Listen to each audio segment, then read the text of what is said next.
Welcome back to Godless and Grounded. Throughout history, religions have often presented themselves as unique revelations from the divine. They claim to be original, pure, and distinct. Followers are taught to believe that their holy texts were divinely inspired or even dictated directly from a supernatural source. But when we study religion more closely, from a historical, cultural, and philosophical perspective, a very different picture begins to emerge. What we find is not originality, but repetition. What we see is not uniqueness, but adaptation. Religions, rather than emerging from divine truth, have borrowed, recycled, and rebranded ideas from one another over centuries. And this isn't speculation, it's observable, it's historical, and it's fascinating. Take, for example, the story of the flood. Most people think of the flood narrative as something central to the Bible. Noah's Ark, the animals in pairs, the divine judgment, and the rainbow of hope. It's a story many of us grew up hearing in Sunday schools or hearing about in religious literature. But this story existed long before the Bible was written. It's found in ancient Mesopotamian texts like the Epic of Gilgamesh, which predates the Hebrew Bible by more than 1,000 years. In that older version, there's a man named Utnapishtim who is warned by the gods of a great flood. He builds a boat, saves animals, and survives. The parallels are striking. Same structure, same themes, different names. What does this tell us? It tells us that religious stories weren't formed in isolation. They evolved through cultural contact, as civilizations encountered each other, through war, trade, migration. They exchanged not just goods, but ideas. And when one culture's religion absorbed another's, it often adopted the same myths, tweaking them just enough to fit the new framework. Now, take the idea of the virgin birth. It's a core part of Christian doctrine, that Jesus was born of a virgin mother through divine intervention. But again, this concept wasn't new. In ancient mythologies, gods impregnating mortal women was a familiar theme. In Egyptian mythology, Horus was said to be born to the goddess Isis, after she magically conceived him following the death of her husband Osiris. In Greek mythology, the god Dionysus was born from a mortal woman and Zeus. Mithras, another ancient god worshipped in the Roman Empire around the same time as early Christianity, was said to have been born from a rock, no human parents involved. The theme of miraculous birth served a purpose. It elevated the subject of the myth to divine status. Religions adopted these ideas because they were effective. They gave authority. They inspired awe. And they helped spread the faith among populations already familiar with those concepts. Another example is the concept of a dying and rising God. Christians believe that Jesus died, was buried, and rose again on the third day. But this motif is also not exclusive to Christianity. The Sumerian goddess Inanna descends into the underworld, is killed, and later resurrected. The Greek god Dionysus is torn apart and brought back to life. The Egyptian Osiris is murdered, dismembered, and resurrected by his wife, Isis. These stories were not identical, but the theme was the same. Death is overcome. Life returns, and followers are offered hope beyond mortality.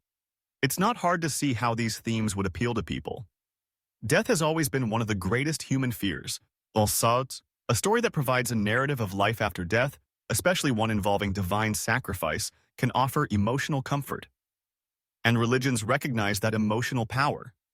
So these motifs got recycled again and again, dressed in different cultural clothing.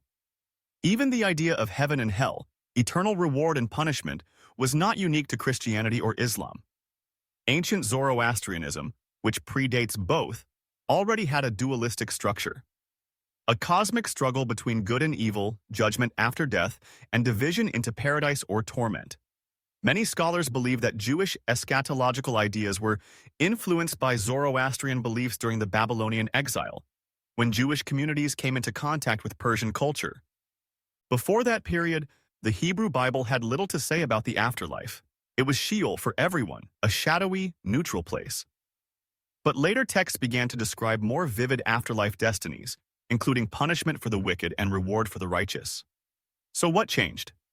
It wasn't new divine information, it was cultural exchange. The more we look, the more examples we find. Prayer, fasting, pilgrimage, dietary restrictions. These practices aren't exclusive to one religion. They show up across the board. Muslims fast during Ramadan. Christians once had strict Lenten fasting. Hindus fast on religious occasions. Jews observe Yom Kippur with fasting. Pilgrimage to Mecca is central in Islam. Christians used to make pilgrimages to Jerusalem or to relics of saints. Hindus go to the Ganges. The underlying structure is always the same: spiritual purification through sacrifice or journey. Different languages, same pattern. Even sacred texts borrow from each other. Parts of the Bible share striking similarities with older writings. The book of Proverbs includes sayings that are nearly identical to the Egyptian instruction of Amenemope, written centuries earlier. The Ten Commandments, often claimed as divine law, resemble older legal codes like the Code of Hammurabi, which had laws carved into stone long before Moses climbed Mount Sinai. So what's really going on here? Religions didn't drop from the sky. They grew out of existing ideas, shaped by the human need for meaning, control, morality, and belonging. They reflect the concerns of their time and place. And as those times and places changed, so did the stories. When empires expanded, they often merged religious practices. The Romans were known for absorbing the gods of the people they conquered. That's why their pantheon looks like a mix of Greek deities and local spirits. The same thing happened in Christianity. As it spread across Europe, it adopted local traditions to ease the transition for new converts. Pagan holidays became Christian ones. Winter solstice festivals became Christmas. Spring fertility celebrations became Easter. Saints took the place of local gods and spirits. This wasn't coincidence, it was strategy. The process is called syncretism, the blending of beliefs, and it's everywhere. It even explains how religions adapt over time. Ideas that once seemed alien become normalized. Religious symbols and rituals change form but keep the same function. The halo in Christian art, for example, didn't originate with Jesus. It was used in ancient Greek and Roman art to represent divine figures like Apollo or the emperors. The cross itself, one of the most iconic symbols of Christianity, was a Roman instrument of execution. It became a sacred symbol only after the theological narrative around Jesus' crucifixion was developed and accepted. We can even see how religions respond to social and scientific changes by borrowing again, this time from secular ideologies. Today, many modern religious groups integrate scientific language into their doctrines. They talk about energy, vibrations, or quantum consciousness to make their beliefs sound more aligned with scientific understanding, even if the actual ideas contradict scientific evidence. The language evolves to maintain relevance. Let's not forget the moral codes. People often point to religious morality as something unique and divinely revealed. But the basic principles, don't kill, don't steal, honor your family, treat others well, exist in almost every society, whether religious or not. Why? Because these are the foundations of any functioning community. Morality didn't come from religion. Religion codified what people already understood through experience and necessity. So when we step back, a clearer picture emerges. Religions are not isolated truths revealed in divine moments. They are human-made frameworks built over time, drawing from one another, adapting to survive, evolving with cultures, and constantly reshaping themselves to meet the psychological, political, and emotional needs of their followers. They borrow because it works. If an idea inspired devotion in one region, why not adopt it elsewhere? If a ritual brought people together, why not integrate it into a new system? The goal was never purity, it was survival and expansion. That's why we see the same themes recycled across centuries. Miraculous births, sacred texts, divine revelations on mountaintops, promises of paradise, threats of punishment. It's not that these stories are true because multiple religions tell them. It's that they were effective tools. Tools for control, tools for unity, tools for making sense of a chaotic world, and these tools were passed down, rebranded, and repackaged. We don't need divine origin stories to explain where religion came from. We have history, we have archaeology, we have the texts, and what they tell us is simple. Religions evolve. They grow from each other. They borrow to survive. It's not a criticism, it's a fact. But it also tells us something important.